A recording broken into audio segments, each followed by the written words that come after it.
Hey, welcome back to this video, everybody, which is going to be about my 3 worst hair loss mistakes I have ever done in my life. Mistakes I don't want you to repeat, okay? So in order to save you tons of frustrations and tons of money, please sacrifice like 10 minutes of your day or pre-bed routine or whatever and watch this video until this very end, because it's gonna be great and save you a lot of money and frustrations. Let's start. This video has been brought to you by GoFiber. Enter your pictures and win a 1-year supply of GoFiber. It's easy to enter. Order a free sample, take a clear before and after pictures, and send them to selfie@gofiber.com. Hey, welcome back, guys. Matt here. You are watching my hair loss and hair transplant related channel. So if you are new, you like these topics, make sure you subscribe right now and hit the notification bell as well. So next time I'm going to be dropping a cool content like this one, you're going to get notified. Make sure you also visit my website, mattdominance.com, where you can get my free ebook, 5 things I wished I had known before my hair transplant. A lot of useful information if you are interested in a hair transplant. And for all you advanced guys who are already considering hair transplant seriously, you gotta apply for a hair transplant strategy session with me in person. You can do it also on my website, mattdominance.com/mentoring, okay? And the mistake number 1 is not molding the iron while it's hot. Let me translate.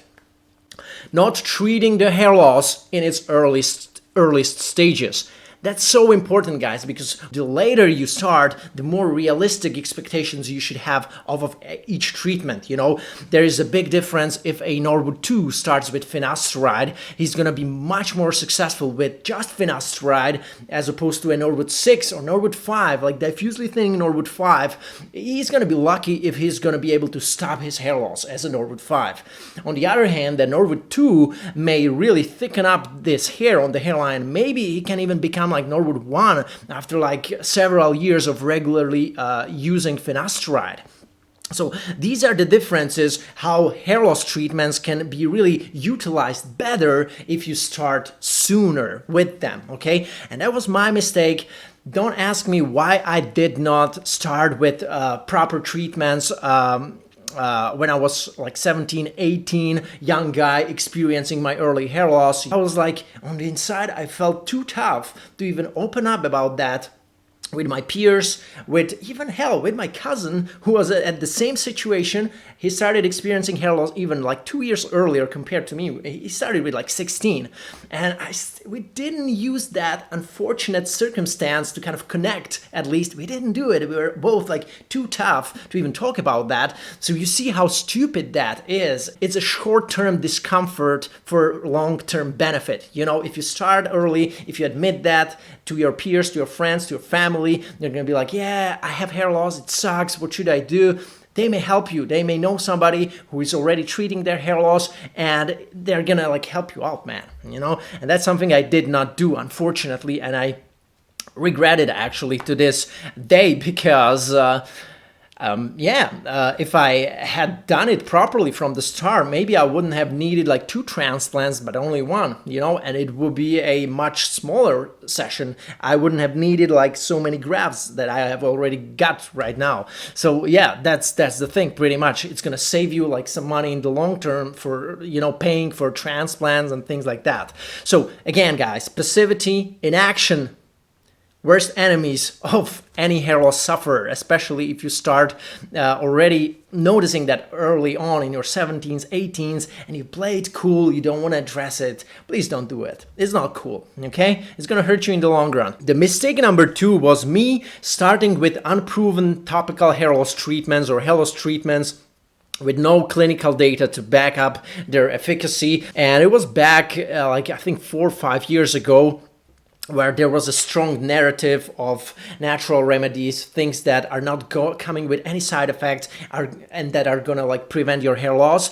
And these were like really praised on YouTube and social media and stuff. That's why I was really into them, instead of sticking with finasteride and minoxidil, which were and still are the only 2 FDA approved treatments for male pattern hair loss, for androgenic alopecia. which was and still is my diagnosis. You know, I wasn't the type of guy that I am right now, who will be like kind of questioning everything and who will be like, hey, this is androgenic alopecia that I have, the alopecia caused by androgens. So, hey, is this product doing anything with the androgens? Is it blocking testosterone, DHT? Is it, you know, reducing the inflammation on my scalp, which actually we still don't know whether it's the side effect or cause of hair loss. It's more likely the side effect of DHT miniaturizing the follicle on the inside. The inflammation occurs on top of your skin on the outside as a result of that. So a lot of misinformation back in the days that caused me to, you know, only use natural remedies and target my hair loss like this. I think I did it for a year or so and I completely wasted that year. I should have already started with at least like minoxidil, maybe low dose finasteride, microdose finasteride, sorry, and things like that. Instead of that, I did not really, I haven't even visited like dermatologist, trichologist, or hair loss doctor, hair transplant doctor to consult it with him. Mistake number 3 from my 3 worst hair loss mistakes would be not sticking to a hair loss treatment for long enough to be able to evaluate its efficacy properly. And this is a big one, and I see guys doing that in 2020 still, and it's not good, because once you visit like your dermatologist, trichologist, hair transplant doctor, or whatever, he's gonna ask you, what were the things that you have already used in your life? And if you start naming like minoxidil, finasteride, and everything, and he's gonna be like, it's not working. Are you sure? And then you're gonna be like, well, yeah, I was 2 months on finasteride, and the next 3 months I was just on minoxidil, and just kept switching from this to this. He's just gonna think you are crazy because you're not respecting the recommended treatment period length, which is like prescribed for every medication. For example, for minoxidil, it's at least 12 months. For finasteride, it's 12 to 24 months. This is the time you have to stick to one or the other regimen to be able to properly evaluate its efficacy, because these were also the time frames during which different clinical trials have been done and conducted on finasteride or minoxidil, and these were the time frames during which these benefits the minoxidil and finasteride are known for have been then established. So you have to do it as well. You cannot just take it for a couple months and hope it's gonna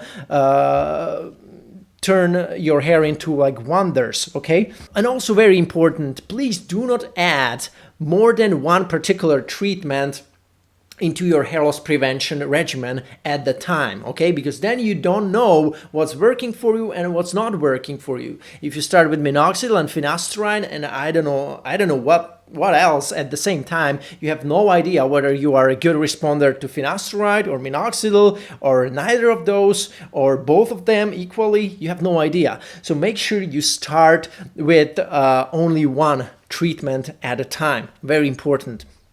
That's how you kind of observe it onto yourself, how well you respond to it. Maybe you don't. Then after 12 months, you switch to the other one or to another one, which has a very good potential either in reducing inflammation on your scalp, prolonging the anagen phase, reducing the bad prostaglandin D2, and also helping your hair follicle be like more resistant towards either like DHT or testosterone or other steroidal androgens if you're on steroids and things like that. They're anti-androgens and things that can be utilized potentially later. But first, I would start with FDA approved medications like either minoxidil or finasteride and kind of start stabilizing my hair loss with them. And believe me, these are enough. These are going to be enough if you are going to respect the rule number 1, or if you're going to learn from the mistake number 1 in this video. You have to mold the iron while it's hot, okay? So if you're going to do that and you're going to start with finasteride and minoxidil, it's going to be enough. Trust me, okay? Unless you have like very, very severe hair loss and the nature wants to turn you from like Norwood 0 to Norwood 7 in a matter of 5 years, then maybe you're gonna be like having bad luck. But it's not like the vast majority of the guys, okay? Most of the guys, if they start early on, they're able to manage their hair loss fairly good only with finasteride and minoxidil, okay? So that was pretty much my rant and describing my worst hair loss mistakes I have done over the yeah, over the last 5 years, let's call it this way. Meanwhile, I already learned from some of them, actually from most of them, from all of them.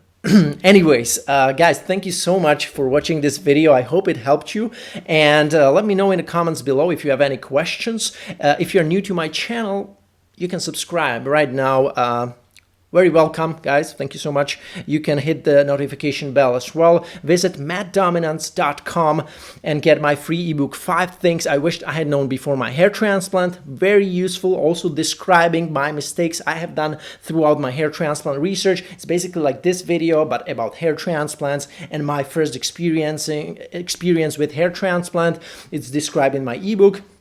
And for all you guys who are interested in a one-on-one hair transplant strategy session, it's a one-on-one call with myself. It's a video call, either via Skype, WhatsApp, or Zoom conference call, where I'm going to be discussing with you things like whether you are a suitable candidate for a hair transplant or not, also hair loss prevention stuff, but mainly hair transplant, helping you find the right hair transplant doctor, recommend you reliable hair transplant doctors and clinics whenever you want in the world. But I want to go with the best ones just for you, so you can have the best possible result. And also I'm going to assist you throughout your hair transplant research, not just with this one call, but also after the call is over. We're going to keep in touch or stay in touch via email or written communication. Okay, so that's how it goes. That was it from me, guys, and we will talk soon. Take care.